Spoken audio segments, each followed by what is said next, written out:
Alright, ladies and gentlemen, welcome to the final case of Grade A's Attorney Chronicles.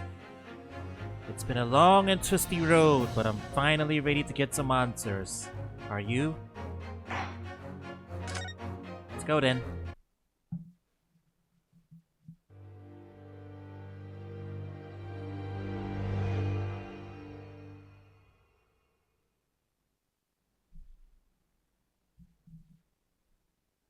Oh, no narration, huh? Just straight into it. Okay, I'm moving things along.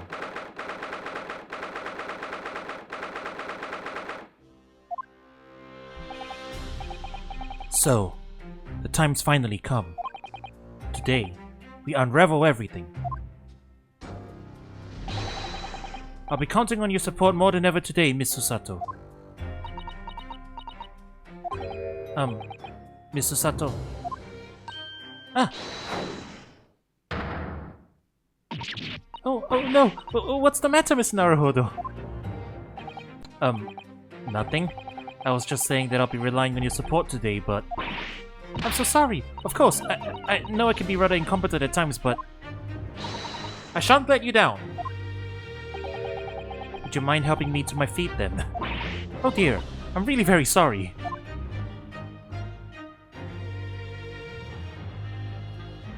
Ooh, we're getting extra dramatic court music today. Hang on. Susato-san isn't her usual self at all. But that's hardly surprising, I suppose. She's just found out that her father is the partner of a world-famous detective, not to mention...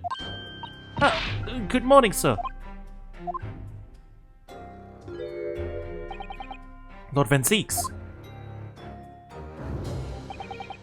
Thank you for all your efforts yesterday. What? Did I hear that correctly? What? Oh, no, nothing. Just, I hope we can clear things up today. I really can't make this man out. His face says, I hate you, but his words are almost jovial today. In fact, he hasn't been very Reaper-like at all, since this all began yesterday.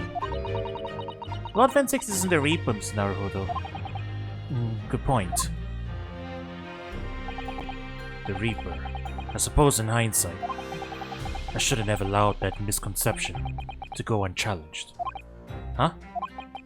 It was my tacit acceptance of the pseudonym. My failure to stop the Reaper becoming something more than a mere legend that led to all this. But you're not to blame for that, Lord Van Zeeks. It's only because serious crime in the capital dropped off so sharply when the public started calling you that. That's why you didn't say anything, isn't it?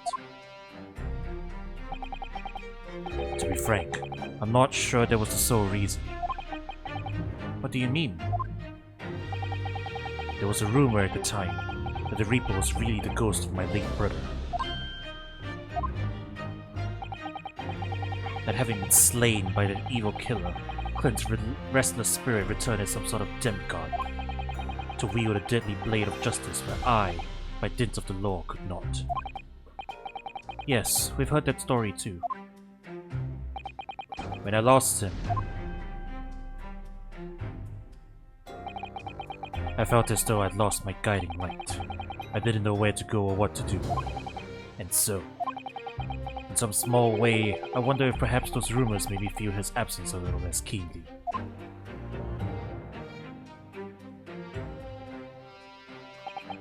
Even if I knew it was just an illusion.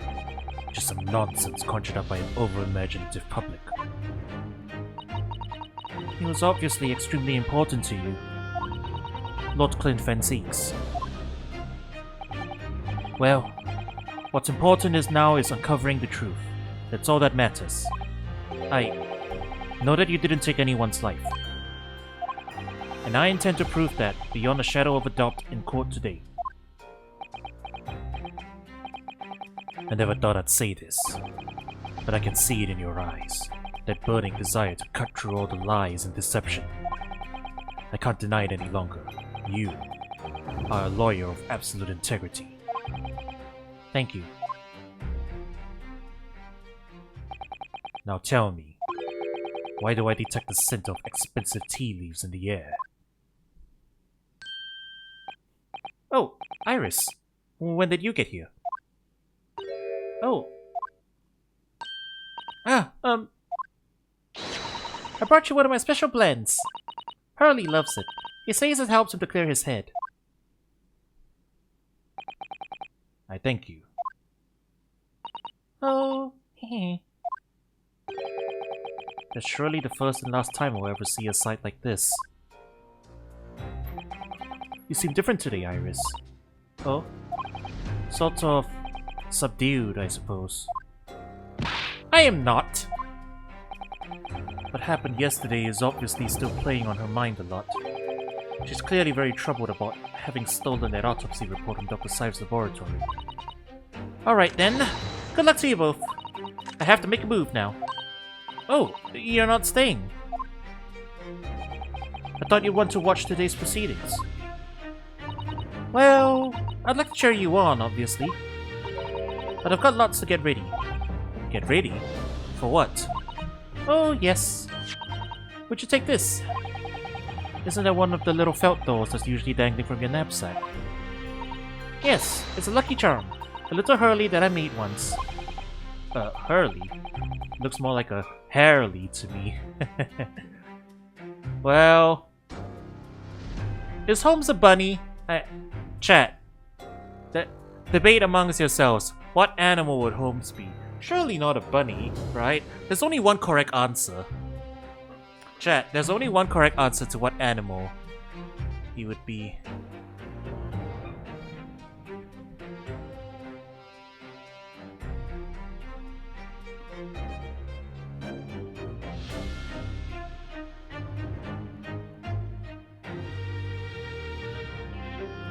Can you guess?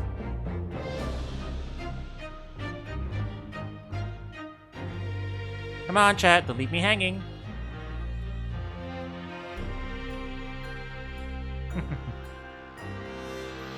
Alright, I'll just show it to you. There's only one correct answer, chat.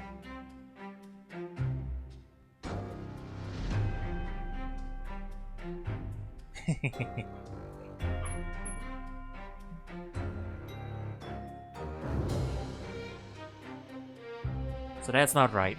That's not the right animal. Whatever. If for some reason you completely ran out of options in the trial today, then just pull this little Hurley's ears as hard as you possibly can. What? Pull his ears? That's right. It's a way to bring good luck. I think you might need it.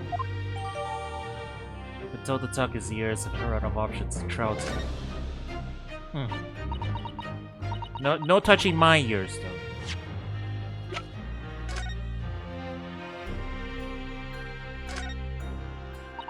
What a charming little rabbity version of Mr. Sholmes. Do you suppose this is how Iris sees him? Are you alright, Mr. Naruhodo? Your eyes are veritably boring to the poor doll's ears. Oh, sorry. I was just wondering. What do you suppose would happen if I were to tug its ears with all my might right now? I'm sure that we'll find out when the time is right. To become a proper gentleman, you really must learn stoic patience. But I want to know. Alright. Not gonna let us find out early. Actually...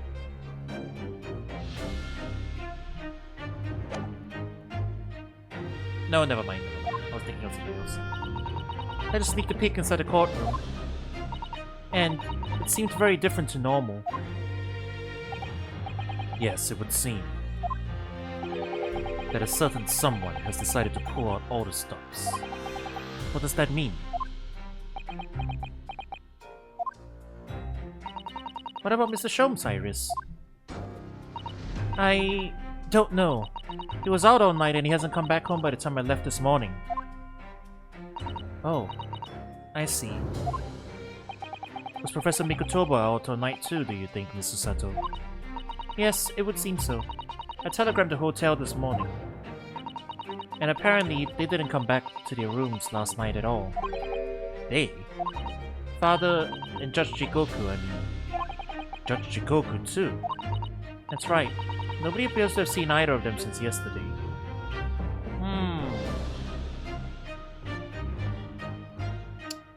Okay, so we know Mikotoba isn't sus anymore. Probably. But, Jigoku's been missing all this time too? Huh. Counsel for the defense and the defendant. Court is about to be in session. Please make your way inside the courtroom at once. Good luck then, Runo. Good luck, Susie. Yes. Thanks, Iris. And you, Mr. Reaper. I hope it goes well. Once again, I thank you for the delicious tea. It was very soothing. Oh, I'm so glad. We must go inside now, Lord Van Zieks.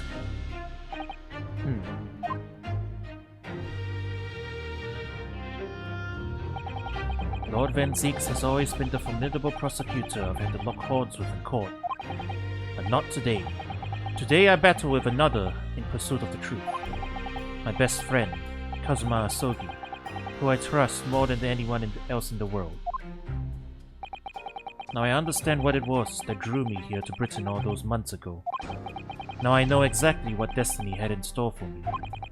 It's all been leading up to this one day, to this one trial, to this one final reckoning.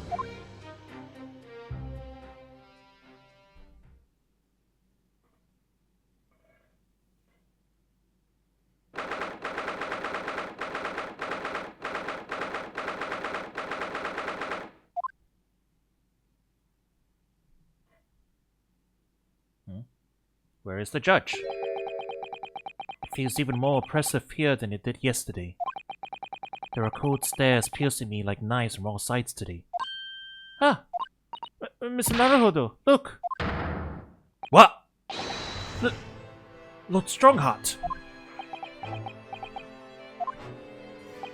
Kazuma must have known beforehand. The ramifications of this trial now extend far beyond the murder of one Scotland Yard inspector. In fact, events have come to light that threaten to rock the very foundations of a country's legal system. The escape of a condemned criminal on the night of his execution, the subsequent unlawful shooting of the man, and the revelation that prison staff must have been complicit in the jailbreak.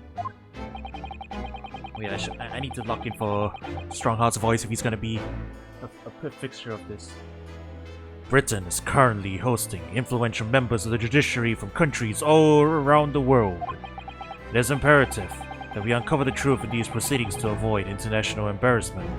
That is why I have killed the Old Bailey judge and taken over his position. He is dead.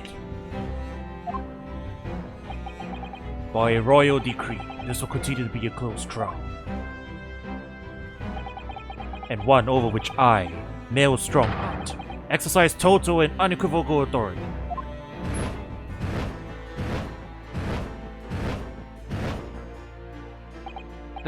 The six Jews flames just.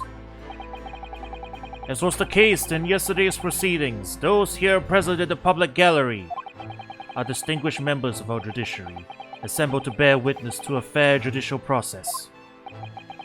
In other words, a collection of your acolytes, Lord Strongheart. On a personal note, I find this most distressing, Lord Van Zieks. You're a prosecutor of exceptional talent. Much like your brother, Clint, in fact. Oh, wow. He uses his staff. In the name of Her Majesty the Queen, I hereby declare this court to be in session. For the trial of Baroque Van Zieks, who officially stands accused of murder. Counsels for the prosecution and defense, are you in full readiness to proceed? The defense is ready, my lord. As is the prosecution.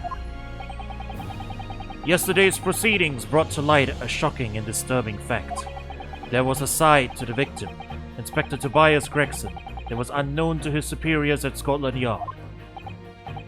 Yes, he was carrying out operations in secret, which Scotland Yard knew nothing about. And in those clandestine operations, he had an accomplice, Mr. Daily Vigil, who would be given the inspector's identification and present himself around the capital in order to establish credible alibis for Gregson. In that way, Gregson appeared to be carrying out his regular Scotland Yard work, when in fact he wasn't. At the end of yesterday's session, Mr. Vigil, who had been suffering from amnesia, regained his memory. It would appear he buried his memories at the time deep inside himself as a means of self-preservation. Because while he was engaged as chief warder at Barclay Prison, he abetted the convict's escape. Mr. Vigil is currently recuperating at St. Sinners. He has recovered enough to give a signed statement about his movements on the day prior to the incident. He has formally admitted to posing as Gregson whilst investigating the Red-Headed League. Which brings us to the crucial issue of the victim's time of death. The defense yesterday proposed a suggestion that the victim may have been killed 1 day earlier. This was based largely on the discovery that the victim's pocket watch had not been wound. The prosecution has something to report on that subject, my lord. Really? Go ahead, Prosecutor Asogi. I met once again with the coroner yesterday to discuss the issue. She confirmed that the defense's suggestion could not be ruled out. It's entirely possible that Inspector Gregson was killed on 31st October, the day before his body was discovered. I have here an updated autopsy report that includes the amended details. But the official opinion of the investigation team was made clear yesterday, that the time of death was 5 p.m. on 1st November. There are indications of an attempt to disguise the real time of death, however. It seems that the natural decaying process of the victim's body may have been slowed by keeping it chilled. It's out of the question. There are no refrigeration devices in that part of London large enough to accommodate a human corpse. My lord, this is more than just conjecture. There's evidence to support the idea. We must investigate it thoroughly. Very well. The court will accept the new report as evidence. However, if this updated report is deemed to be accurate, it would give renewed significance to the movements of the victim on the day before the Fresno Street incident. It would, yes, especially since on that day, Inspector Gregson was using Mr. Vigil to cover up his real movements. It's conceivable that he was killed in the course of his secret activities. Do I sense that the prosecution has some information regarding those activities? Scotland Yard put an enormous effort into investigating the precise matter yesterday. I think we should begin by presenting the results of that investigation work. So the prosecution calls its first witness now.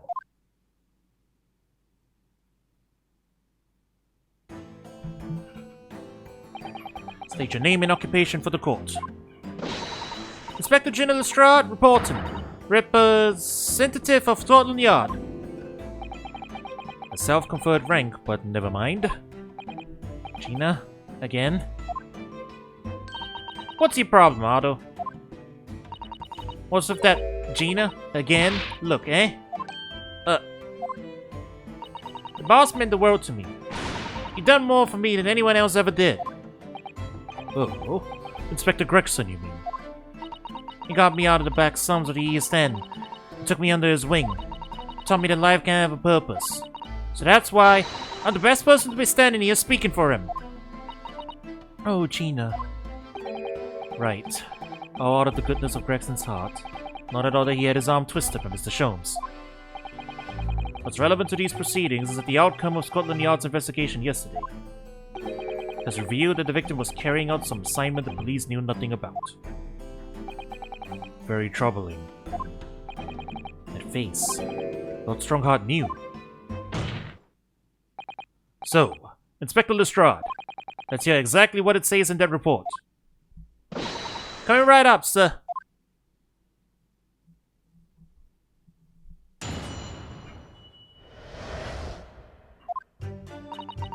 All y'all detectives are supposed to follow orders and investigate what they do. But a little search of the boss's office turned up a notebook that had a load of secret meetings in it. According to that, the boss was looking into some smuggled goods dealings that day. Looks like it was a big job, you know, but the coppers weren't on to it yet. What matters most is, there's witnesses what saw the Reaper at the place too. Smuggled goods? I don't know, do I? I'm just telling you what was written in the book. Tobacco, tea, spices, medicines, goods of all sorts flow into London by illegal channels from across the globe. It's well known that they're disposed of at regular black markets that take place in the capital. But the police are rarely able to locate them in time. So Inspector Gregson was investigating one of those black markets. It's been suggested that high-ranking government officials may be involved in black market activity. No doubt Gregson was trying to avoid details of his investigations being leaked to the involved parties. That would explain why he was operating on his own authority without the Yard's knowledge. And do we know where the dealings were taking place this time? In a particular room of a certain exclusive London gentleman's club, and on the day in question, the accused is known to have been there. That's the conclusion of Scotland Yard's investigation into the matter. That can't be! We haven't heard anything about any of this. Members of the club have testified to it. There's no question. The accused, Baroque Van Zieks, was present. That would be very significant testimony then. Oh my, but... Lord Van Zieks has made no mention of this, at all. In short, Lord Van Zieks had ample opportunity to murder the victim. Very well then. Counsel for the defense, begin your cross-examination.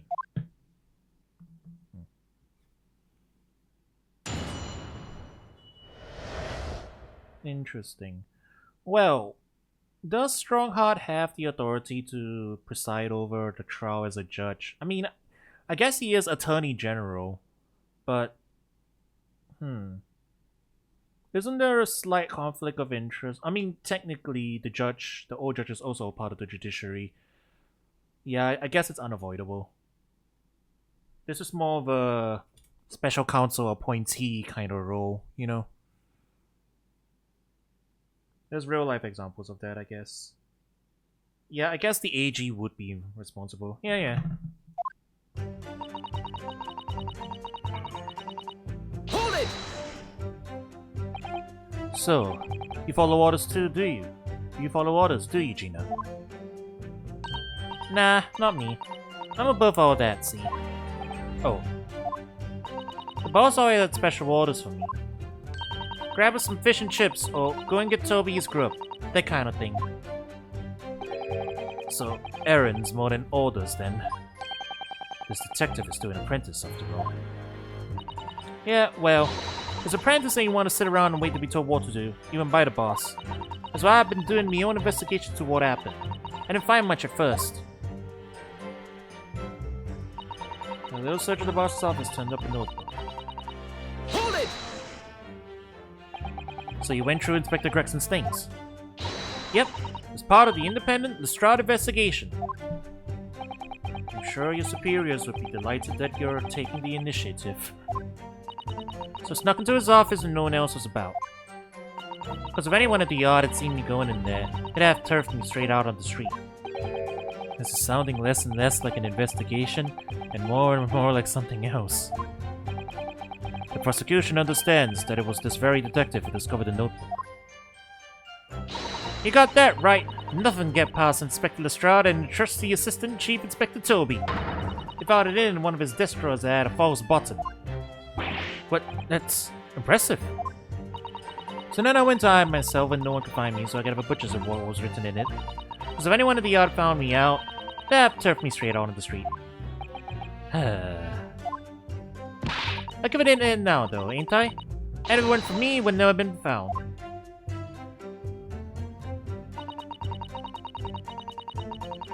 Hold it! Do you have any idea where those dealings were taking place? Yep. It was out there in the boss's notes. Let's see if I can remember.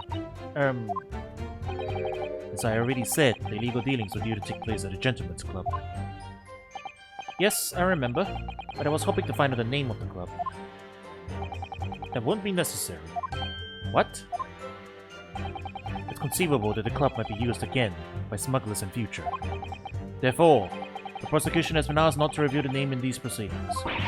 I don't know what all the fuss is about. It's right here. All I gotta do is read it out. And I could too. I got this reading game buttoned up now. Can't I show you what I can do? Go on, what's the arm?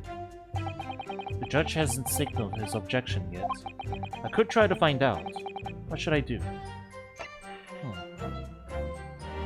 I mean, we don't have any relevant information one way or the other.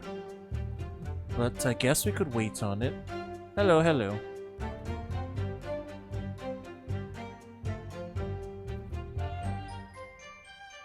Yeah, I'll wait for it a bit. Gina's only just learned to read. There's a good chance she might make a mistake. I worry she might mix up the letters P and Q and B and D. That's enough of your cheek, Otto. I'm way past E now. I got all the way to V. Just to err on the side of caution, the defense will wait until the witness can read all the letters up to Z. In that case, let's get back to the witness testimony, shall we? I was more trying not to get her into trouble by reading it out loud, but okay, I guess it was treating it as a joke. That's fine. We'll press the other ones and then we'll look back to it. So how did Inspector Gregson come to find out about it in that case? That's the question, ain't it? But I'm just an apprentice, so... And why didn't he inform Scotland Yard of his findings? Yeah, that's what I was asking myself. Because, you know, I'm just an apprentice.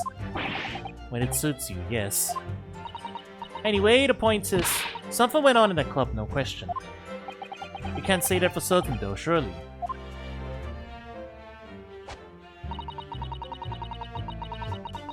Hold it! Lord Van Zeeks was at the club. He was. Detectives who visited the club yesterday to make inquiries have confirmed it. Several members report having seen the accused being admitted to the room in question as a guest. It looks like there's no disputing that he was there then.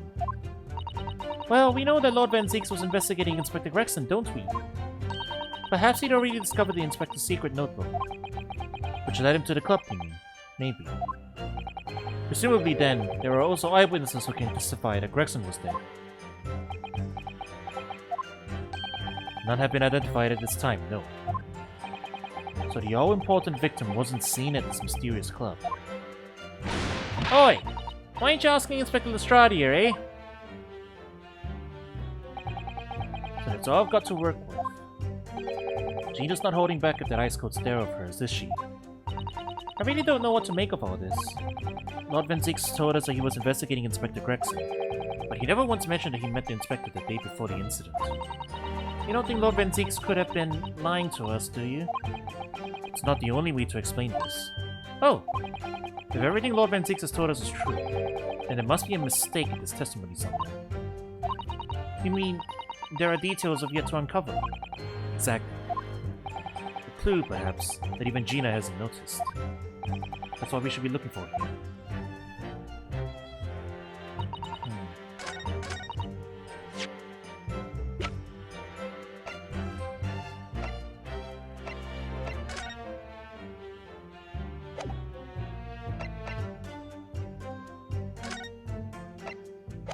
Well, I don't know what or if any of these have information relevant to me.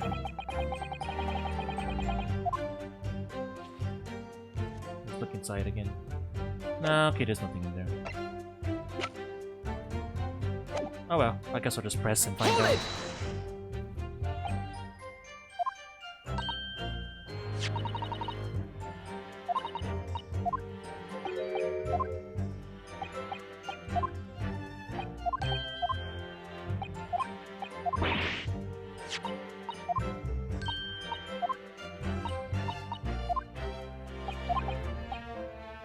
Alright, let's find out what the name is. This is a closed court. The proceedings are confidential. There shouldn't be any possibility of the information being leaked. As I explained, there is some possibility of politicians being involved in this affair. The prosecution is rightfully exercising caution, I imagine. No, my lord. The prosecution has no objection. Kazuma?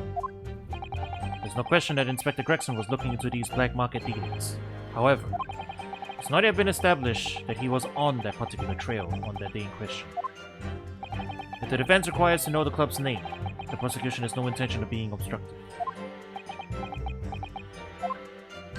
Right then, I get to show off me reading skills.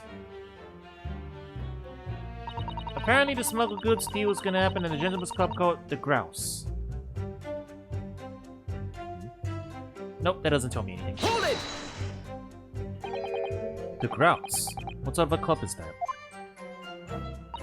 I ain't got the foggiest. Clubs ain't exactly my thing. But I am kinda curious. They're not places where a foreign student like you would be readily admitted. Have you looked in the mirror recently? I tell you what. Me and Chief Inspector Toby could go in undercover. Could you, though? I could pick out a few good marks and see what else I could find out when I was in there.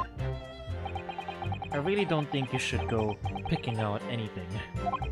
Anyway, that's where these black market dealings would be going to take place, is it? Yeah, it's gotta be.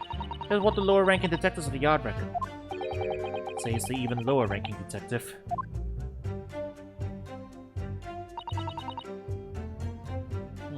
Wait, the coppers were onto it yet? Hold it!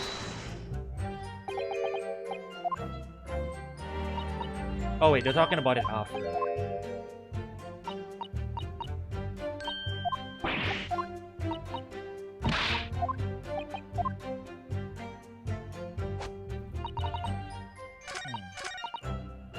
Okay, the gentleman's club called the Grouse.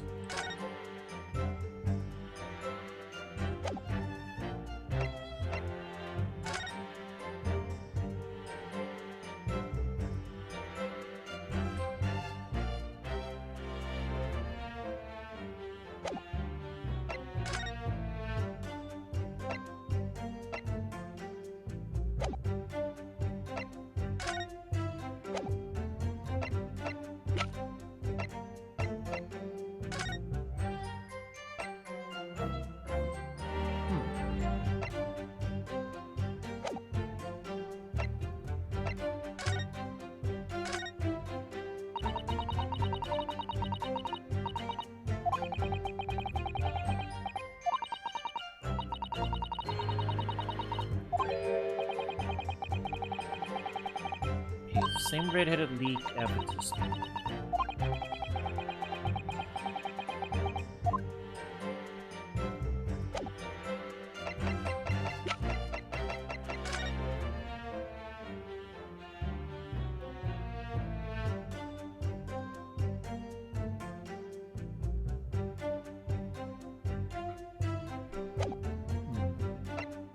Nope, doesn't say anything.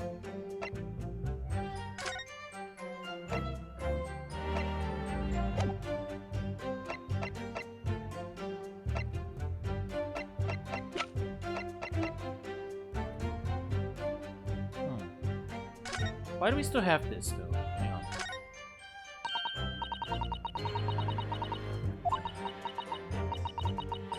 Wait, the SS Grouse first class cabin. Oh, that's why we're still having this?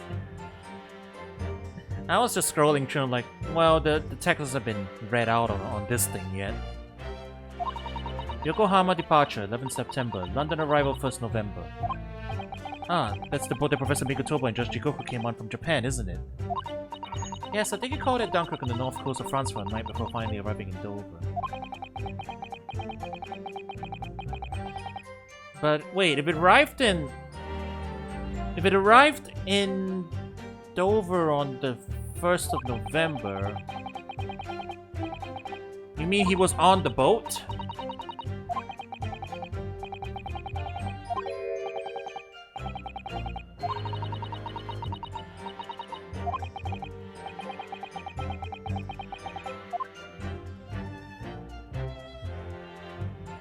He did say he was going to France, yeah. But he was fleeing the country, right? Wait, was he killed when trying to flee the country? Objection! Okay. So it's not a club, it's a steamship. I've read about these clubs that exist here in Britain. As I understand it, they're places where well-to-do gentlemen socialize with friends and colleagues. Don't imagine for a second that a foreign student like you will be admitted. Seriously, is your mirror cracked or something? Do we know for sure that the contraband dealings were definitely happening at a club called the Grouse? The police are currently looking for evidence, but haven't found anything definitive yet. And I'm sorry to say that they probably won't. What do you mean by that? I mean that the place Inspector Gregson was secretly going to visit on 31st October may not have been a gentleman's club at all. You're showing a very irreverent attitude towards the country's police force there, Counsel. If it wasn't a gentleman's club, then what was it? A steamship. You think it's a ship? I have the evidence to prove it. Here. Let me see that. This dark-suited young man is not in the least bit untrustworthy. The other side, my lord. What I mean to say is, the front of the back of the front of the card. Be more specific next time. This would appear to be a ticket for passage upon a steamship, yes. The SS Grouse.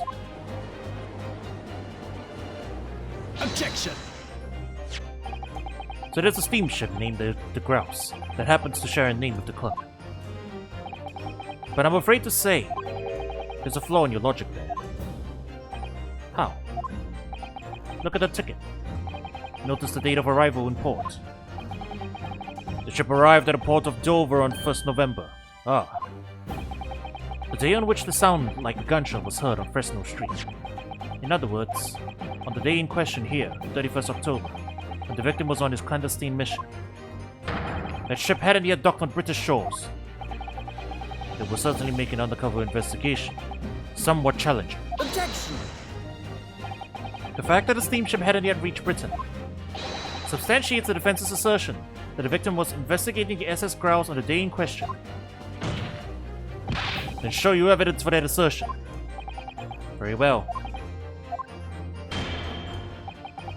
In that case, counsel for the defense, present your evidence to the court now. Evidence that substantiates your claim that the victim was investigating the SS Grouse on 31st October.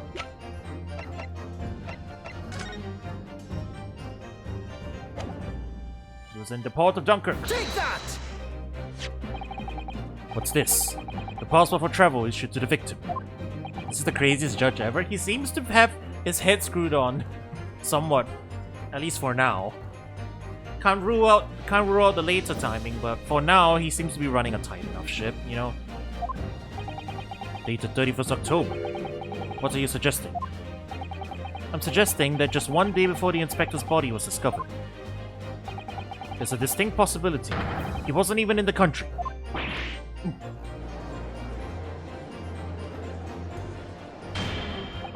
Order!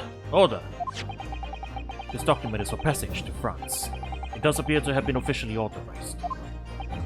The day before the SS Grouse arrived at Dover, it docked on the northern coast of France for a night. According to my father, who was on board, at the port of Dunkirk. Dunkirk, France. What could possibly have taken the victim there? Ha ha ha ha ha! I'm impressed, Ryunosuke Naruhodo. I certainly didn't expect you to get your hands on that passport. What? You mean you knew about this? The prosecution strategy for this trial has been laid down by the Crown Prosecution Office. On the day before the incident, the victim was investigating contraband dealings at a London club. That's the outcome of Scotland Yard's investigations, and the line the prosecution has been asked to follow. But personally, I don't agree. I think the prosecutor's office is trying to hide something. What? And now that you've explicitly disproven your assertion, I intend to reveal what I believe that something to be. What are you playing at, Prosecutor Asogi? A courtroom is a forum for the truth, my lord. Which is why it's my duty to present all the facts, without exception. Let me guess. This was your intention from the outset, wasn't it? The reason Inspector Gregson secretly made his way to the steamship docked in France on the day in question was to carry out a mission for the Reaper. The Reaper?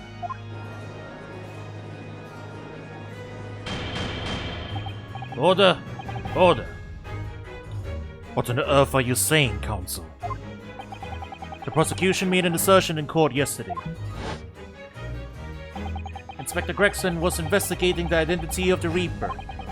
When he discovered the location of the man's secret hideout, he was killed. As I'm sure everyone can imagine. By the Reaper's hand. But in reality, the truth is the opposite of that. What? Inspector Gregson wasn't investigating the Reaper at all. He was in fact acting for the Reaper. So, you're saying the mission he was undertaking was, obviously, an assassination. Barak Van Zieks never carried out any of the actual killings. Whenever the Reaper's victims lost their lives, he always had a cast-iron alibi. Which tells us that he must have had an accomplice. And you claim that was Inspector Gregson. Hold it! What the hell do you think you're saying, eh? My boss would never have done something like that. Nothing like that. And yet, when you consider all the facts, it all makes perfect sense. No, it can't be. We also arrived at the same conclusion, didn't we? That Inspector Gregson was operating as the Reaper. Even so, there's no way that the person giving him his orders was Lord Van Zieks. No, the true Reaper is somebody else. Barak Van Zieks is not the Reaper. A predictable response from someone who's advocating for the man.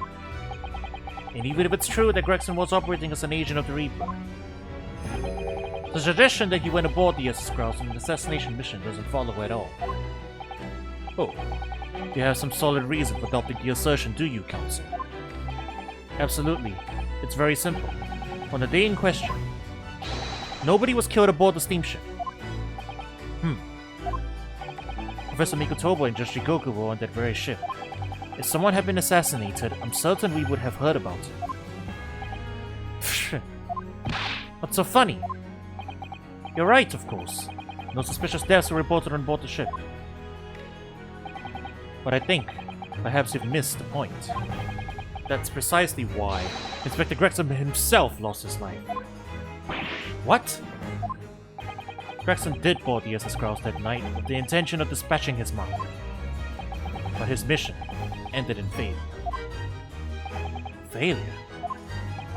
It seems that the defense hasn't yet grasped a very important detail here. What are you talking about? What detail? Inspector Gina Lestrade. What? The victim's notebook that you read an excerpt from earlier. That doesn't contain details of secret investigations at all.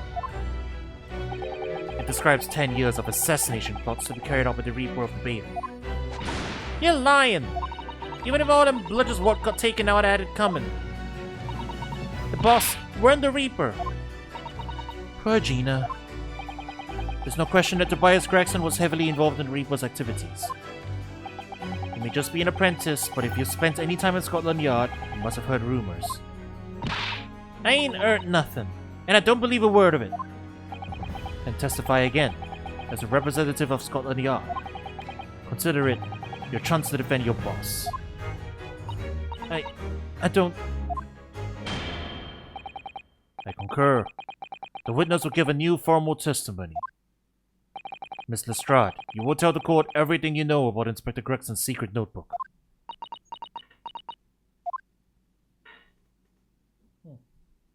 This is a really clever way of having Gina be uncooperative, you know? Because, you know, at this point in the story, she wouldn't have any other reason to be uncooperative on the stand, right? But this is the one sore area. She's herself is in denial about Gregson. So, yeah, I like how they handled this. This is very clever. Yeah, this notebook does have a load of stuff about what the Reaper got up to these past 10 years. Names of the victims, dates and places and stuff. And the last entry in there was 31st October. It said grouse to the place on that date and then the name on the mark. There was a note about him being a criminal what got away from the Reaper in court 10 years ago or something. But honest, the boss didn't do none of it. He was just investigating the Reaper, that's all. Oh, we're gonna find out who it was? Keep personal opinion out of your testimony, witness. We require only established fact here. This must be so hard for her. You can't deny it now, surely, Ryunosuke Naruhodo. What can't I deny? The note will contain the names of the final mark and the location where the assassination would take place. That's information that the victim could only have known if he was working with the Reaper. Ah! So, who was to be this final mark? Go ahead, Inspector Lestrade. Read the name for the court. The name that's written alongside the entry that mentions the grouse on 31st October. Eh? Oh, how do you read this then? Reading's still not her strong suit. That ain't the problem, right, Otto? It's a funny name. It ain't English. It's hard to read. So it's someone from overseas. Let me have a bash at it. Se-shi-ro... Is it?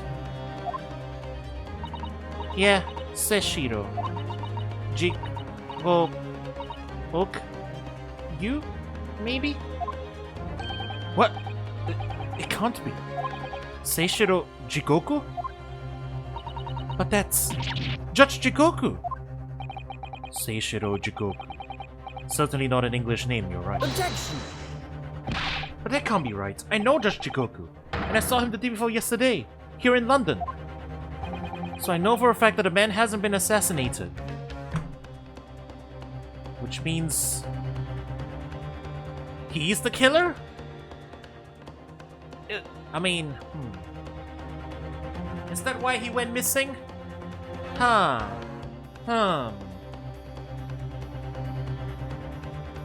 Did he kill him in self-defense? He was at the... Okay, let me think about this. He was at the trial. He was at the trial that time ago. And he hasn't been accused of a crime. But then... neither has John H. Wilson, right?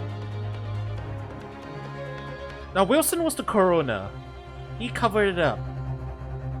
They sent Asashin to go kill him. Because he's a... not because he's guilty, I guess, but maybe because he's a loose end. He knows the truth. They wanted to silence him, I guess. So, Jigoku was in the trial as well. Maybe they were trying to kill him as well because he was also a loose end. But why not Mikotoba then? Maybe... Why only Jigoku and not Mikotoba? Maybe they wanted to spread it out and not kill both at the same time, but, you know... that seems a little odd. Yeah, I remember you. We followed like a couple days ago. Yeah. Yeah. Interesting. Yeah. I can think of a few possibilities. He either...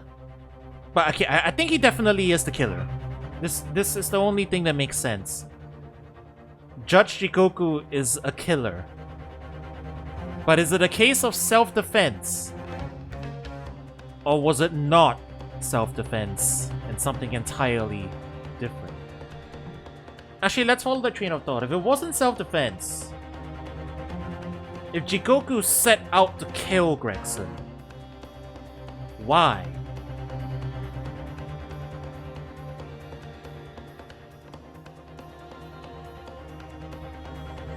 Well, Gregson was trying to flee the country as well, right? Unless he's lying about that. But if he was trying to flee the country, and Jigoku is the one that killed him, does that make Jigoku part of the conspiracy as well? We did say that he was potentially sus. We know Mikotoba isn't sus. But Jigoku, jury's out. There's a possibility that he is a part of the conspiracy as well. And he killed Gregson because Gregson was trying to flee the country.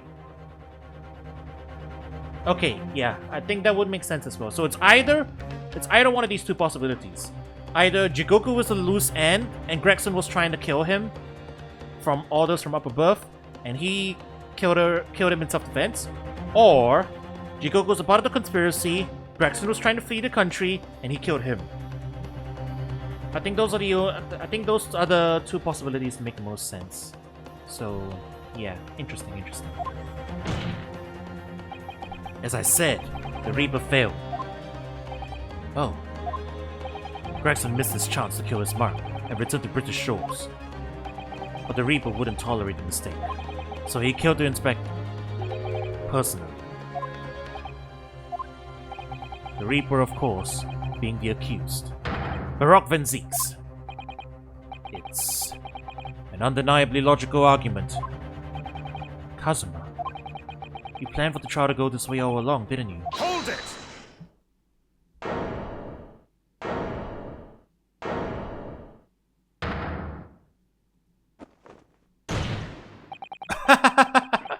Front-facing leg slam. Pray forgive the discourtesy of filling my hallowed chalice while I stand accused of murder. But, Lord Van Zieks! The accused has no right to speak uninvited in court. He will return to the dock. I say nothing of whether or not of the Reaper.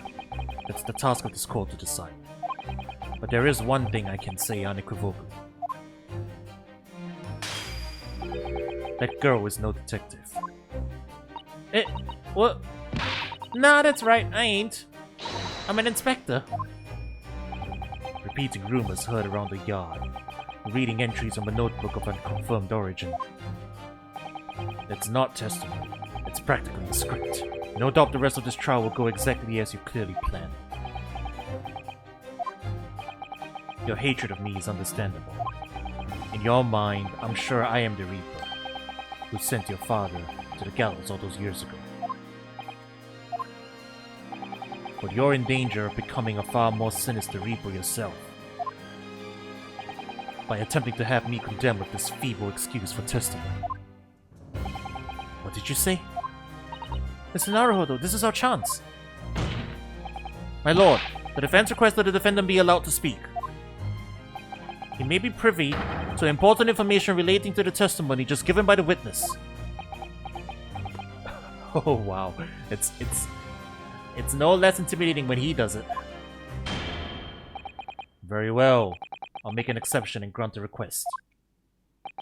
The defendant may remain in the witness stand for the cross-examination. Then allow me to toast the court's impartiality. Don't raise your glass in my direction, sir. Counsel for the defense, begin the cross-examination immediately. At once, my lord. Okay, so we're gonna have him in the docket to react to things. Okay. Hold it! In other words, it shows that Gregson was basically acting as the Reaper. Not you and all. That ain't the only explanation, is it? He could have been investigating the Reaper in secret, and the notebook said what he found out. If I may. When originally people began referring to me as the Reaper, I didn't object. I believed the power to intimidate London's criminal classes into compliance with the law to be beneficial. But you carried out your own investigations into the true identity of the Reaper, didn't you? Yes, and those investigations proved conclusively that Gregson was one arm of the Reaper. One arm? What are you on about? The Reaper's victims were all extremely shrewd criminals at the top of the game. There's simply no way one person could have taken them on alone. The Reaper is an organization. With you at its head. I had spies at the yard keeping me abreast of Gregson's movements, letting me know when he was elsewhere. So I've been able to check the most recent entry in his book. I knew the location. He knew it said Grouse. Believing it to be a reference to the Gentleman's Club, I went there on the day in question to investigate. Alone. Ah, so that explains why several members of the club claim to have seen you there. But of course, the inspector was not there. Because at the time, he was making his way to the steamship docked on the northern coast of France, as shown by the passport found in the victim's metal trunk. Very well then. Back to your testimony about the contents of this notebook. Fine. Is something wrong, Miss Naruhodo? You seemed a little shocked by something a moment ago. Oh, no, it's alright. I'm overthinking this, aren't I?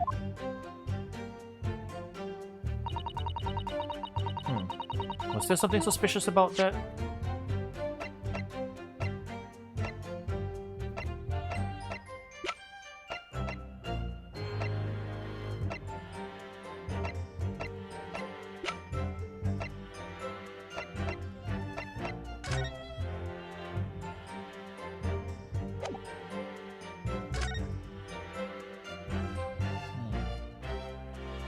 Permission for the applicant and one additional person to travel. Could it be Vences? Does he invite? No, that doesn't make sense. That doesn't make sense. Oh, it's for Lestrade. Right. He did say he was going to bring Lestrade with him. Yeah, I wanted to flee the country and bring the apprentice along. I guess that's the extra person. Yeah. Okay, never mind. Hold it! Names of victims, dates, places, and stuff. What in particular? Well, besides the victims' names, this other name kept cropping up. What other name was that? It's the one I told you yesterday. The same name written over and over again. You mean Asashin? Yeah, that's the one. She's a friend of yours or something, is she? We were even listening yesterday. Asashin. The assassin. What? Like, a killer, you mean? Gregson was the tactician, the one who came up with the plan of attack. He investigated the marks thoroughly, finding out when they would be vulnerable, and who to use to get at them. But the person actually executing his plans was someone else, you say? If that's true, then the Reaper does indeed start to sound like an organized group of vigilantes. Ah, then perhaps what it said on the passport document. Permission for the applicant and one additional person to travel. Could that additional person have been clearly the assassin who was meant to take Seishiro Jigoku's life? But we know Asashin was dead. Actually, chat, come to think of it, hasn't the Reaper's assassin been unavailable for this entire duology? Cause in the very first case, she's in Japan, and then she's been stuck in Japan for like ages, right? She's been stuck in Japan, and then she got bumped off. So the Reaper organization's been without an assassin for this entire period of time. But okay, I get, yeah, you know, Megilda died because Megilda died in just a really huge coincidence then. It really had nothing to do with the Reaper conspiracy. Like, he would have been a target, but the assassin wasn't available. It just so happened that he got killed immediately after by somebody who had a vendetta. But it happened to line up perfectly with the conspiracy, eh? That's funny. And then... Yeah, his time got squished. And then Natsume-san was never in any danger at all, technically.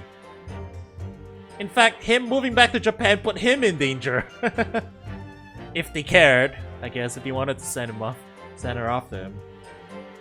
But yeah, he was never in any danger. And then Lestrade was never in any danger. Well, I mean, technically, I guess Gregson was still around. But, you know, I mean, fine. I guess they could use other people, but, like, you know, it's funny. And then come to think of it, the victim of Case 3, he wasn't killed by Asashin either, right? Yeah, Courtney Scythe killed him. Because, she also had a vendetta against him. All these... Enoch Drebber had a vendetta against him? Wait, yeah. No, she didn't have the vendetta. Enoch Drebber had a vendetta, and he blackmailed Scythe into it. So, again, another coincidental killing that just happened to line up with what the Reaper organization would have done. That's really funny to think about, that every case in the duology that's presented as a part of the conspiracy has not been a part of the conspiracy because the conspiracy's assassin has been out of action since the very first case. That's kind of funny to think about, isn't it, chat? If you think about it that way.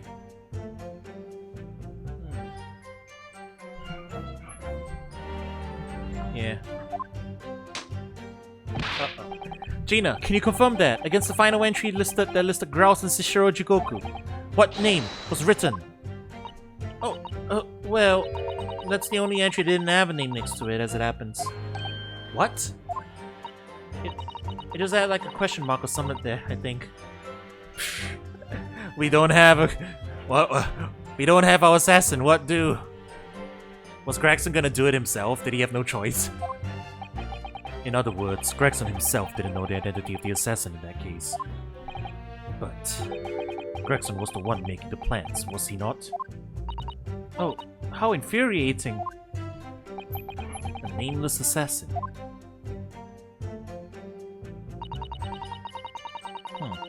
I guess he was going to be the one, like, the question mark is just like, bro, what do? We don't have an assassin. We need someone else to sub in. Hold it! And you're saying that the mark listed was Seishiro Jigoku? That's what it said. Funny name if you ask me. And I thought your name was odd. So pleased to have lost my crown there. Mr. Jigoku is the presiding judge of Japan's Supreme Court of Judicature. I remember the man. He came to our country as a visiting student 16 years ago. Studying international law and diplomacy under your tutelage, Lord Strongheart. That bearded young fellow was a very able man, I must say. So Lord Strongheart was Judge Jigoku's mentor. If I'm not mistaken, he returned to Japan 10 years ago now. 10 years ago, after that fateful case. Precisely. In the aftermath of the Professor case, his repatriation was organized. Immediately. It's a mystery why such a man would be listed in the inspector's notebook. I didn't think it was possible, but the mood in the ends just got even worse now. Maybe I'll just keep talking.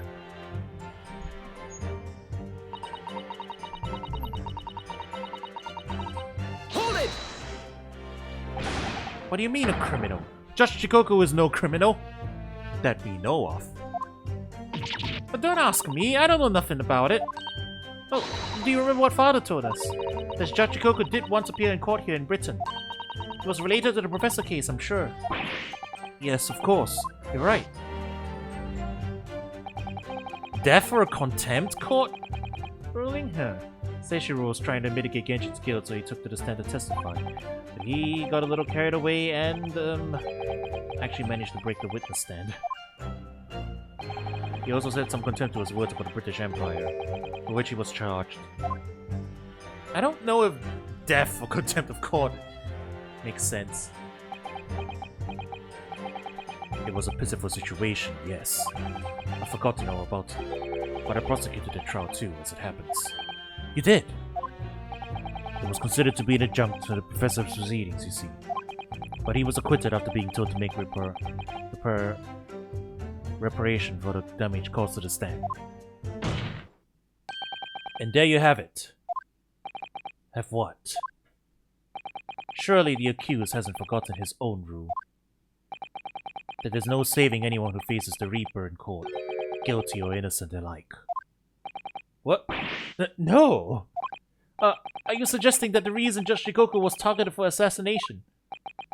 The man was sent back to Japan immediately after that trial. The Reaper had no time to do his work. But then, 10 years later, the mark returns to Britain once more. Perhaps now you start to see just how vindicative the Reaper is. Come on, that's absurd! To take someone's life for that! Isn't the whole premise of the Reaper absurd, killing those who have been found innocent? Clearly the rules by which the man operates are beyond a sane person's comprehension. But...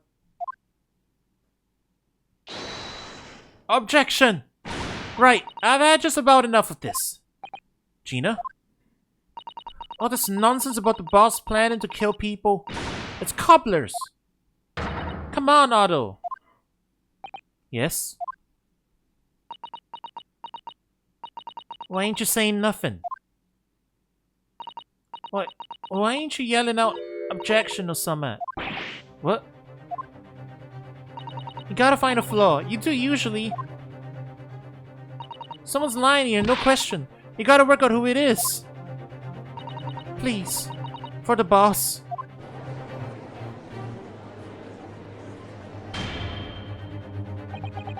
That outburst was an insult to the court and to your own testimony. I might have known that a common pickpocket from the back slums couldn't make a detective. Oh, that's a low blow. When this trial is over, you will forfeit your warrant card, Mr. Strut. Is that clear? I've had it with a lot of you. It's lies every bleeding place and look in the world, isn't it? Well, and enough. Gina. So have I. After the little speech of Gina's, I made up my mind. To do what, Miss Naruhodo? There was one point in this cross-examination when something that was said just didn't sit right with me. One statement that seemed odd. Oh, do you mean... I'm not going to let Gina speak for help. Fall on deaf ears. Gotta find a flaw somewhere. Oh, that's really generic.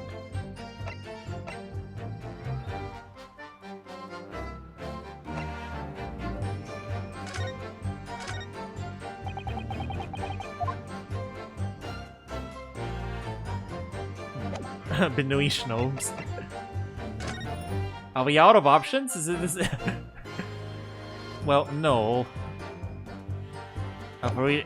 There's no new option for it. Hang on. Huh.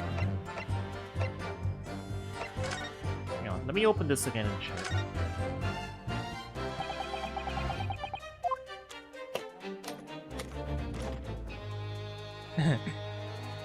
There's a time and place for everything, but not now.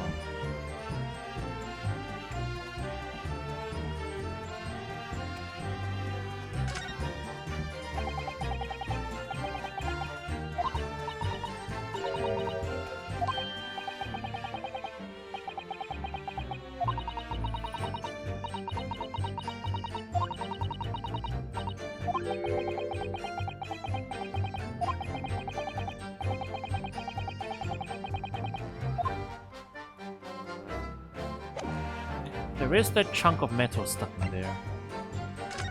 Issued for travel to France the day before his body was discovered.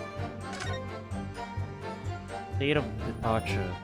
Within 1 week from 31st October.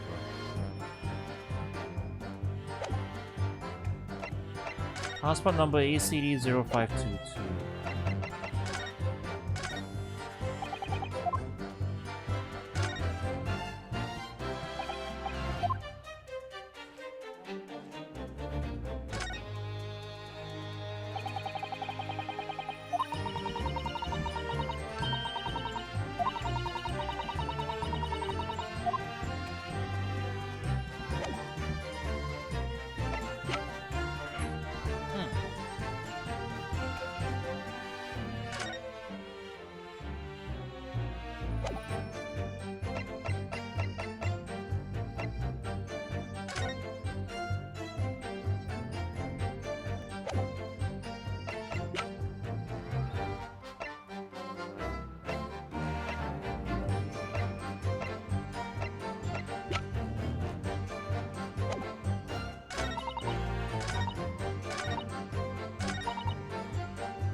I guess we just press her. Hold it! I want to thank you, Gina. You helped me find my resolve. Eh? What do you mean? Amongst everything we've heard during this cross-examination, there's one thing that defies explanation. One inconsistency. What? An inconsistency. Really, Otto? I don't quite know what it means yet, but... Yes, there's an inconsistency in something that was said by...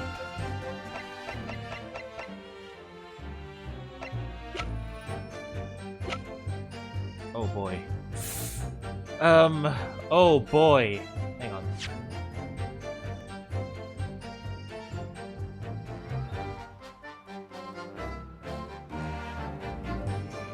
I can't scroll all the way back up there.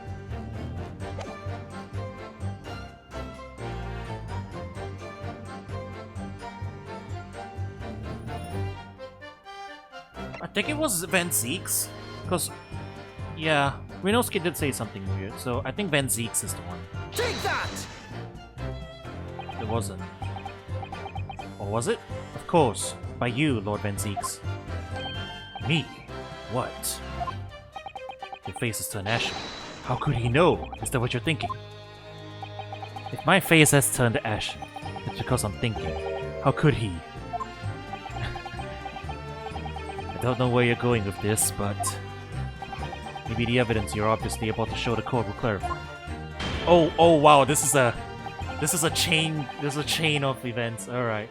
Defense brother substantiate his claim. To which piece of evidence does the legend consistently relate?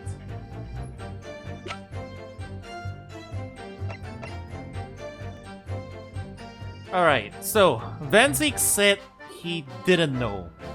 He went to the gentleman's club because he was confused.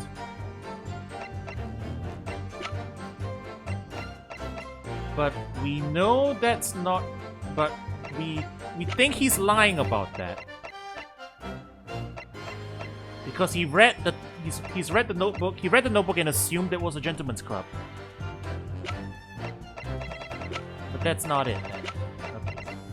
Okay. I think I've backed myself into the corner here. I forgot exactly. Yeah, I needed to go back and look at that statement again. Alright, chat. Let me go figure it out. Alright. I'ma just... I was going to present the passport because I think he was... Alright. Feelings were correct. Presenting that evidence was a mistake. I suggest you withdraw it.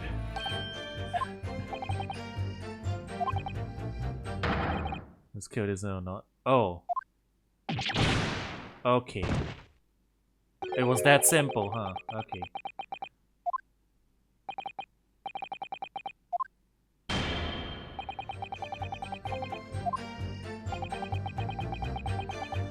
Yeah, you know what, Chad? You should have let me figure that out.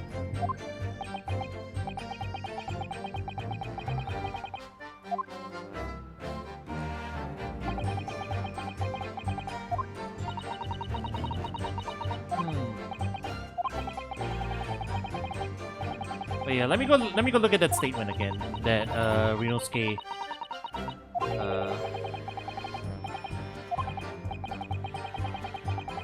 mentioned.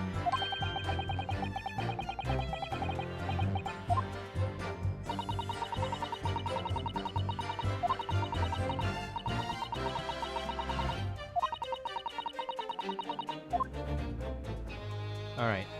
It was the first statement. Hold it! The first statement was where it got brought up.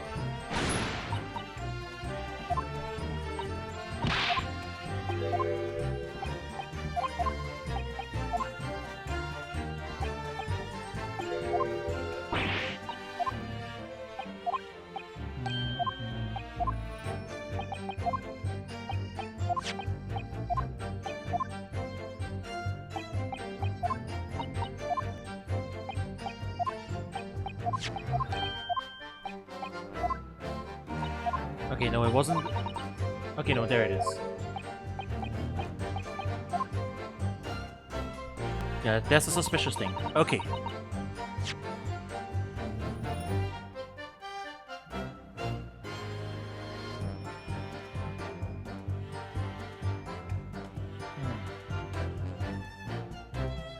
And people are referring to me as a Reaper. I didn't object. You the father. Presses one arm of the Reaper.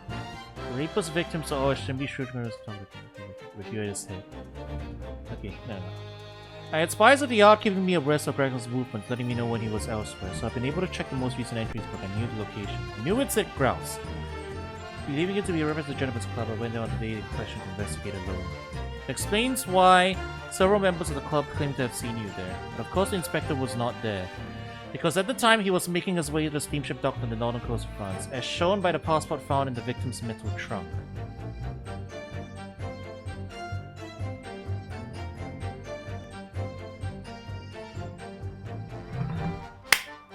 I got it. How does he know? How does he know the passport was in the trunk? This trunk was removed from the scene. Gina recovered it. Nobody knows the contents of it. This passport was inside the trunk. I don't think the prosecution, like, he shouldn't know. I guess, right? Right? That has to be it, I'm pretty sure. Mamma mia. Hold it! Okay. I think I found it. Because Gina removed it from the scene. There's no... That doesn't make sense. I mean, I guess you could... It could be theorized that he found out because Gina informed Scotland Yard and everything, but... I don't know if she did, so... I think that's the contradiction. Take that! Oh, the music stopped, so clearly you're right. By you, Kazuma Asogi. Me? Is this some attempt at filibustering, Counsel? Prosecutor Asogi has given no testimony. What are you suggesting that I said that was inconsistent? You let something slip that you shouldn't have. When I present the relevant piece of evidence, I imagine you'll realize what you've done. Very well then, Counsel, go ahead. What evidence reveals this alleged inconsistency in something Prosecutor Asogi has said? Take that! This is a trunk that belonged to Inspector Gregson. A metal construction, is it? It's certainly very heavy. What's this? A blood stain. And a relatively fresh one, too. What? You mean that ain't grease from all the boss's fish and chips? Fresh blood on the inspector's trunk. That suggests that the victim was traveling with that luggage when he was killed. That can't be. There was no mention of any trunk in Scotland Yard's report. Okay, yeah, there you go. So... yeah, Lestrade didn't tell them. Yes, there's a reason for that. Immediately after the inspector's body was discovered, one of the street peddlers made off with the trunk, hoping to sell it. But I found it! Me! With me nose for trouble. Which means that nobody should have known anything about the trunk. Unless, of course, we're talking about somebody who was present when the victim was killed.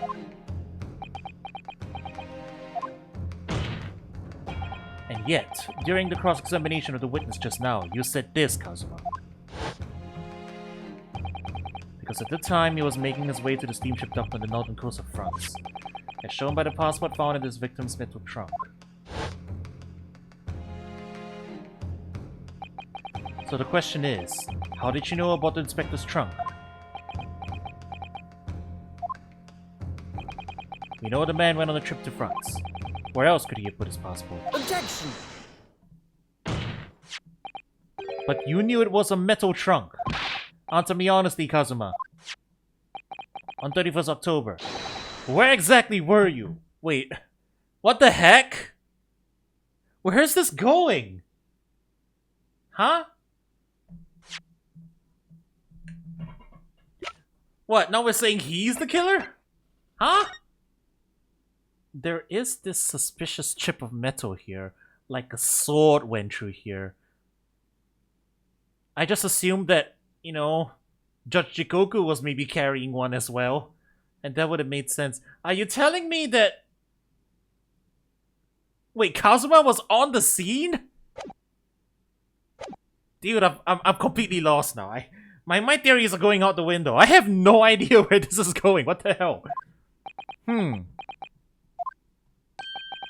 the port of Dunkirk, on board the SS Grouse. Is that the answer you're looking for, Ryunosuke? Kazuma, what did you... I hadn't considered the possibility before, but If Kazuma was there on the ship, then it can only have been for one purpose. Oh no, Mr. Naruhodo! Surely you don't think... Come on, Ryunosuke, you know the rules. The only thing that really talks in the courtroom is hard evidence. As I understand it, Inspector Gregson always took the case of him when he traveled. So as it stands, you prove nothing. Kazuma, are you challenging me to prove it beyond all reasonable doubt? That you were there that day, in the same place as the inspector? He was there, with Gregson. There's a clue you've overlooked, a secret the trunk can tell us. I can't be sure at this point. I'll need to verify it, but I have a nasty feeling that I'm going to be right. The accusation being made is deeply disturbing, but nevertheless, we must test it. The defense will identify for the court where in the trunk is alleged clues to be found. Where's the evidence that ties Prosecutor Yasugi to Inspector Gregson? Can we open the case first, or just present this? Got it! This is your proof. What do you say to that, Prosecutor Yasugi? Anytime the defense counsel the inspector's truck and tossing it to the sea would be more helpful. Okay, no, we have to open it first. Alright. London's courtrooms will be safe from his destructive accusations. I believe there was a rather long-winded way of telling you that you're wrong, Mr. Naruhodo. Very well, then let us see if you sink or swim under the weight of this penalty counsel. Yeah, the metal chunk. I clicked it on the side. I think I have to open it first and then click downwards on it. Because I can press this to open it. Yeah, I can open it. I'm allowed to open it. Okay. There. Got it! There's a small piece of metal lodged in the wall of the trunk here. Like the tip of a blade. Eh? A blade? Kazuma, slung around your waist as ever today. It's the esteemed blade Karuma. Of course it is. Won't you draw it, here in this courtroom, for all to see? Exercise caution, my learned friend. That man is the son of London's most notorious killer. Bailiff, watch Prosecutor Yasugi like a hawk. That won't be necessary.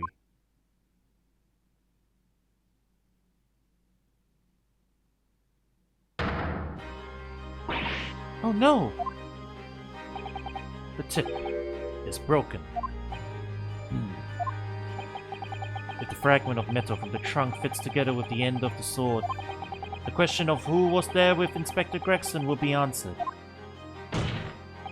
Agreed? Kazuma Asogi?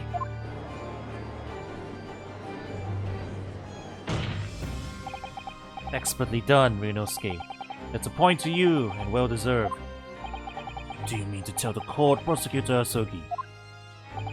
Yes, on 31st October, I accompanied Inspector Gregson to Dunkirk in order to carry out a mission. So the additional person authorized to travel was me. And the mission was the assassination of the monk. Whoa, whoa, whoa, whoa, whoa, whoa, whoa, whoa, whoa, whoa. Whoa, whoa, whoa, whoa, whoa, whoa, whoa, whoa.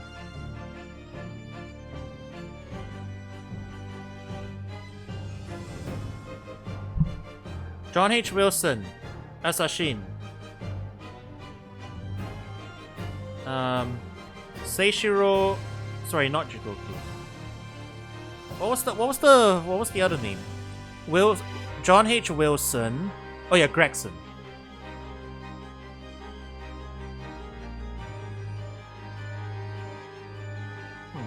Wait, does it? Yeah, Assassin, John H. Wilson, T. Gregson, Kazuma Asogi.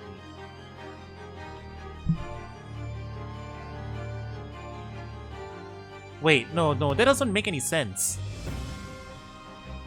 That means... Okay, if it's in the same order as like the book or whatever, Asashin is meant to kill Dr. John H. Wilson. Gregson is meant to kill Kazuma... Wait, no. That's not... No, that's not what it's saying. Watson faked the autopsy report of the professor. He was in on it. He's part of the conspiracy as well. Those are all... Oh, okay, that's the order. Okay, no, but okay, I think that still makes sense as well. I think everyone on that list is a member of the conspiracy. That's the idea. So he's also an assassin? What? What? What the hell? You mean you're the killer whose name was omitted from this notebook? You were following the Reaper's orders to dispatch Judge Jigoku. Let me make one thing perfectly clear. I have killed no one. Explain. I accepted the assassination mission, yes, and I accompanied Gregson to Dunkirk, but I never had any intention of carrying out the plan. You were never going to do it. You can believe Kazuma-sama, I'm sure. After all, Judge Jigoku arrived safely in London the following day. On the 31st, I boarded the train from London with Inspector Gregson. We traveled to Dover, from where we crossed the channel to Dunkirk. Then we boarded the SS Grouse and made for the cabin deck, as indicated in the plan. You went to Judge Jigoku's cabin. Exactly. He wasn't there though. We decided to wait, but you've already told us you had no intention of going through with it anyway. I didn't come to Great Britain to take anyone's life, so I left Gregson and disembarked the ship. I spent that night at a boarding house in the town and returned to England the following morning. A boarding house? In Dunkirk? My signature will be in the register book. It will be simple enough to verify. Then, what became of Jigoku? Gregson was no assassin, so the mark was spared. I'm sure it's easy enough to imagine what happened after that.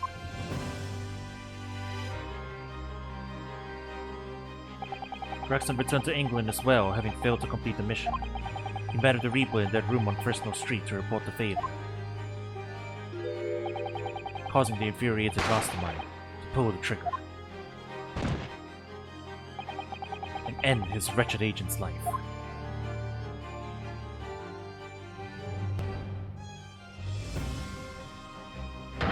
That's the real truth behind Inspector Gregson's murder. Is it though? Alright, Kazuma is saying he didn't do it, but then why is his sword stuck in the side of that thing? Why did he attack it? Number one, why did he attack it? And number two, okay, even if I take him at his word, because I think I can take him at his word that he didn't intend to kill anyone. The fact that he has an alibi for being in the thing means that I do think that he's not. Yeah. We did establish that Gregson wasn't killed in that room. Or at least we presented a possibility that he wasn't killed in that room.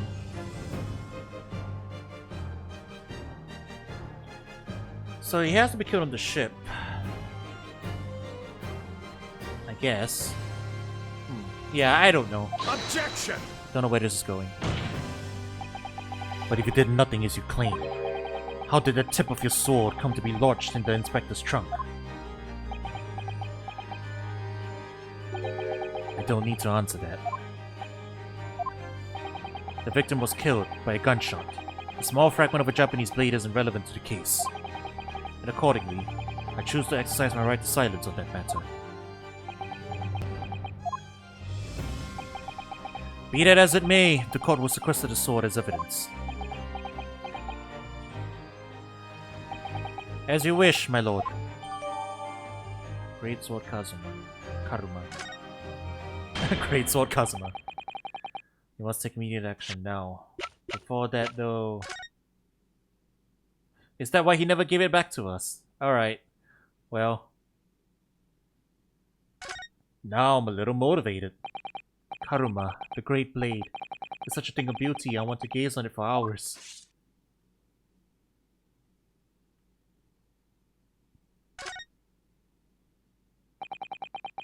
The tip of the great sword, broken. It's such a shame. It's been so meticulously cared for over the years. I can almost hear Karuma's sobs. Kazuma must have been really taking a swing for that to happen.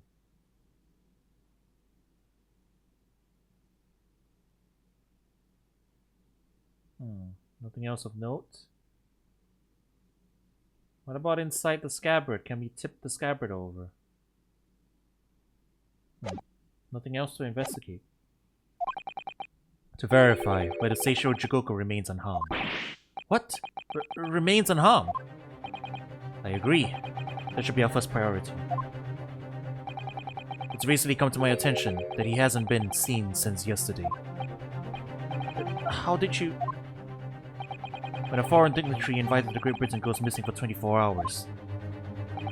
It's only natural that the question of his safety should arise. You don't mean to say that you think Judge Jigoku may have been killed? The Reaper has more than one assassin at his disposal, and he has the power and influence to give orders from the inside of a prison cell.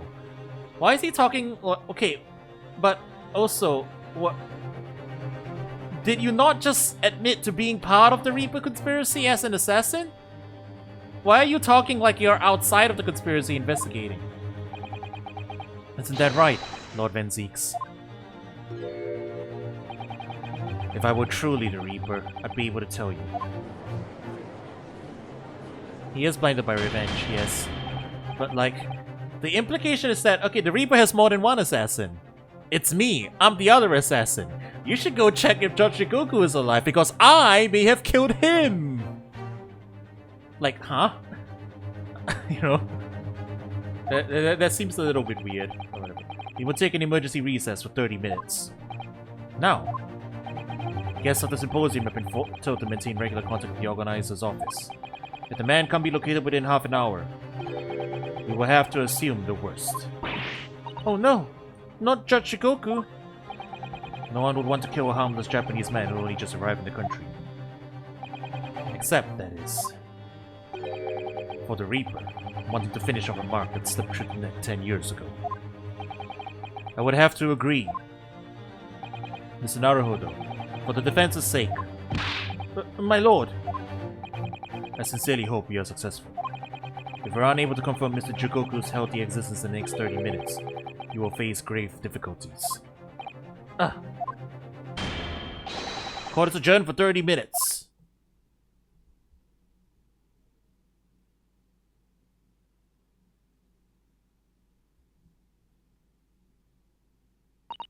Kazuma-sama, the Reaper's assassin. I feel as though I'm in a nightmare. I can hardly believe it either, but on the other hand, Kazuma isn't in the habit of making up stories. Oh, hang on. Chat, I think I just have to prove now that links Strongheart to the conspiracy. I mean, it's pretty telegraphed at this point, but I have definitive proof now. I mean, it's not probably going to be definitive proof in the game, but I think factually to me, there can be no other answer. Male Strongheart is the leader of the Reaper organization. Because right at the start, when we were appealing to him to become a lawyer in Great Britain, take over his role and everything, he said something funny. He said, "So sure are you about what Kazuma's will is to be in Great Britain? Like, what his job is, you know?" So he knew. He knew Kazuma was supposed to be an assassin. And instead of like getting his assassin, he's just getting this random law student. So yeah, there can be no doubt. He is the leader. It's all he is the mastermind. He He is Professor Moriarty. Yeah, they were both exchange students. Oh, are they hiding behind diplomatic immunity? Is the reason they're employing... Is the reason they were employing, like, them as assassins for diplomatic immunity? God, that is actually genius. What the hell? That's really smart. Damn, this... Wow, this conspiracy goes super deep. But, okay. All that established, I don't understand where Kazuma's motivations lie here. Because he seems to be wanting to get the truth out. But if he is part of the Reaper conspiracy, surely he's already privy to all this information. Right? He is part of the bad guys. Why is he in court seemingly fighting against the Reaper conspiracy? Was he ever a willing follower of the Reaper conspiracy? Was he never intending to but got invited in and was working undercover for it? I don't know where to place his motivations right now. Don't answer that, chat. I'm sure we'll find out in due time. But I am very curious exactly where. I mean, I know he wants to get revenge, but like, how did he get inducted into this conspiracy? Is he a true believer of the conspiracy? What exactly is his end goal here? Because, you know, what he's admitting on the stand right now would get him in a lot of trouble. And, you know, if he also is part of... Also...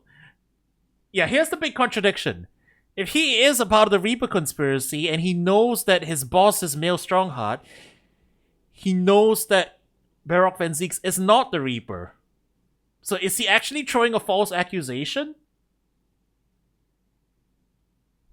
Is he knowingly throwing a false accusation? Has he gone...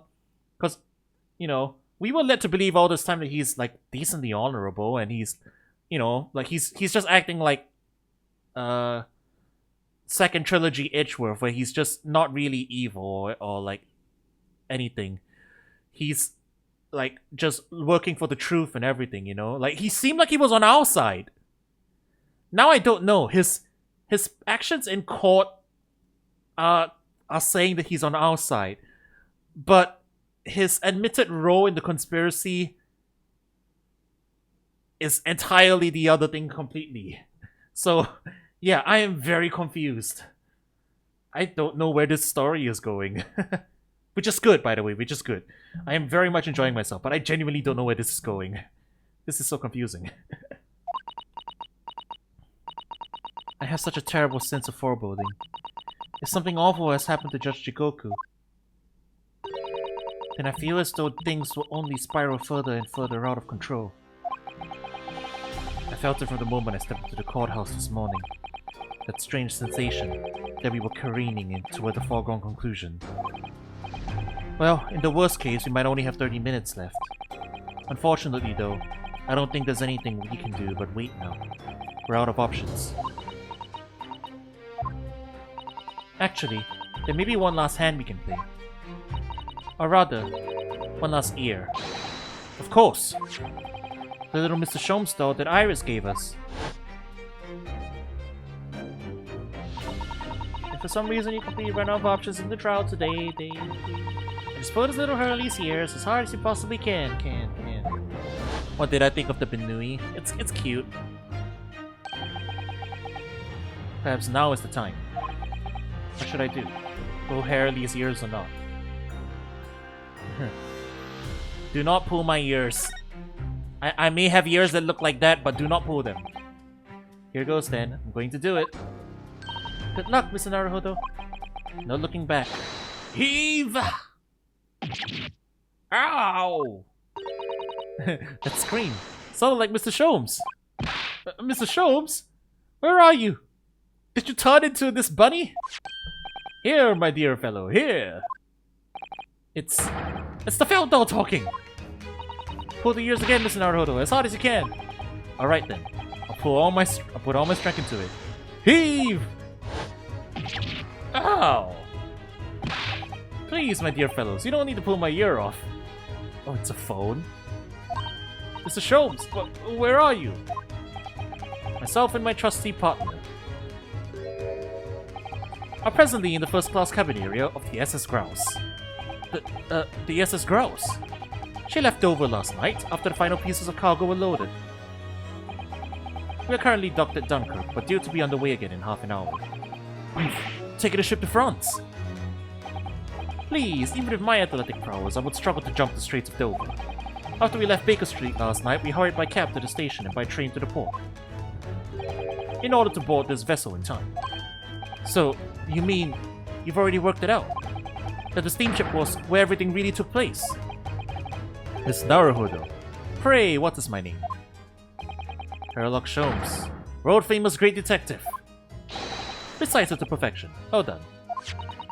You're a genius, Mr. Sholmes. That's the only word for it.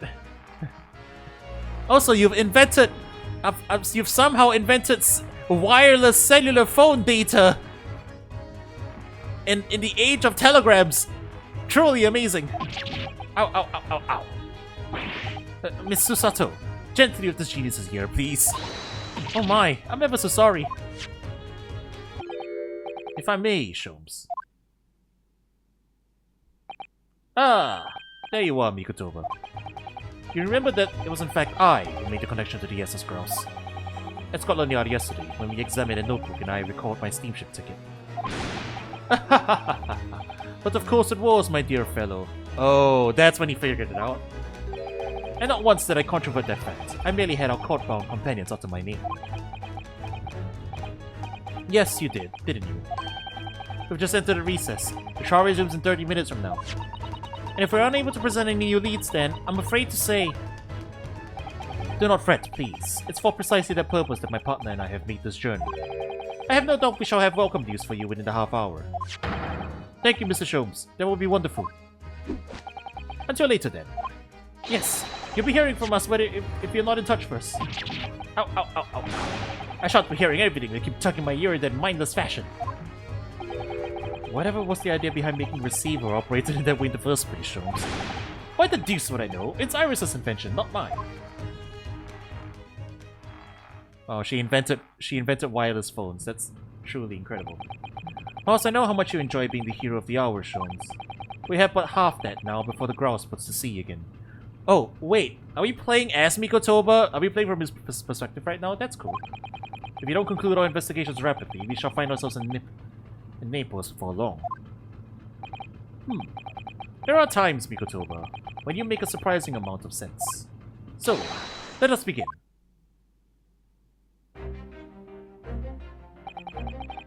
First class cabin number 2. Yes, this is the one. But I don't believe an investigation of the cabin is going to be plain sailing.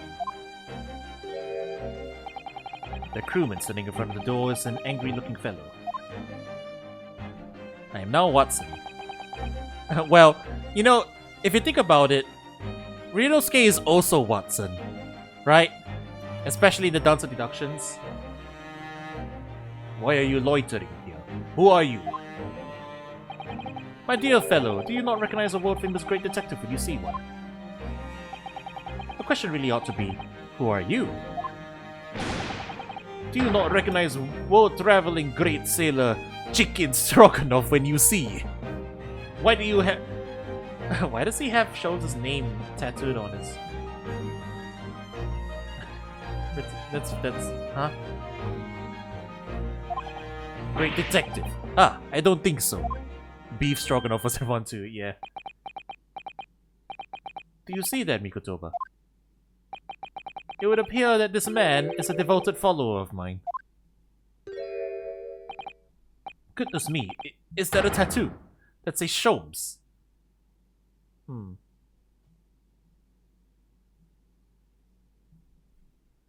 This is really hard to read. Hang on. Hang on, chat.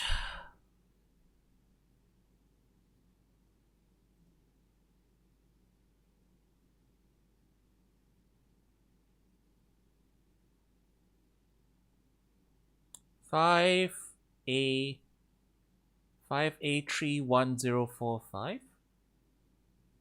But no, hang on.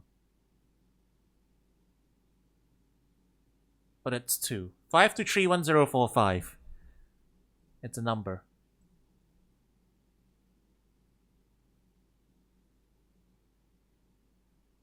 Oh, luckily I can rotate my source. 5231045. What's it for? I must say, while such adoration is flattering, naturally, it does leave me a little cold. What are you talking about? Leave now! How distressing. My loyal devotee knows me only by my name and not by appearance. And yet, I already know a great deal about you, sir. You have a brother, I believe. Like yourself, he's a shipman. Currently traveling the world aboard a Russian steamship, in fact. How could you know this? Elementary, my dear Mikotoba. I'm sure it was. 3 days ago, I was bound for London aboard the ship, you see. We're looking for one of my fellow passengers, a man by the name of Jikoku. There is no one with this name on board, but we know that he purchased a ticket for passage. Ah, you mean Eastern man. He left ship 2 hours ago. Here at Dunkirk. He said something about emergency, I think. What? Are you sure? Those Seishiros realized that we're after him, has he? This cabin is the one behind you. We should like to investigate, please. No! I have orders not to let even mouse inside. Mikotoba, be a good man and draw the sailor's attention away, would you? Make us some excuse that he leaves the area. Doesn't great detective see that even sailors have ears, both left and right? Curses! The plan is ruined! And you have only yourself to blame, I'm afraid, Sholmes. Forget it. Cabin door is locked.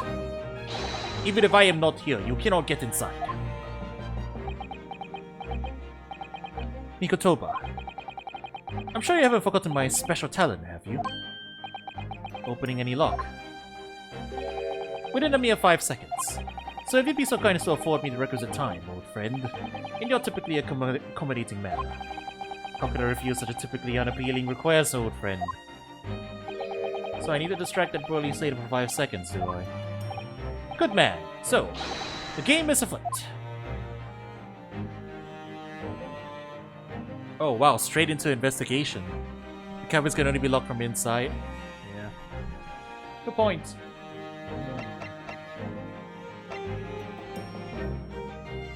Alright, if it's locked and the room isn't empty. Yeah, exactly. But, okay. Chat, it is getting a little late, and I know there hasn't been a to be continued popped up thread just yet, but we have moved into a completely different section. So I'm gonna pause here, and in the next session we get to thoroughly enjoy our little excursion with the adventures of Holmes and Watson. And then we'll go straight back into trial if to be continued is right after that. Alright, chat? I wanna give this part its proper attention, yeah. I assume we are going to do... Yeah, it's a Holmes and Watson proper section. I assume we are going to do a dance of deduction. I definitely think it's going to happen. So that's gonna be something to look forward to. So yeah. We will save that for next session when we are fresh. So stay tuned for that, and we will be back soon. Catch you later, chat.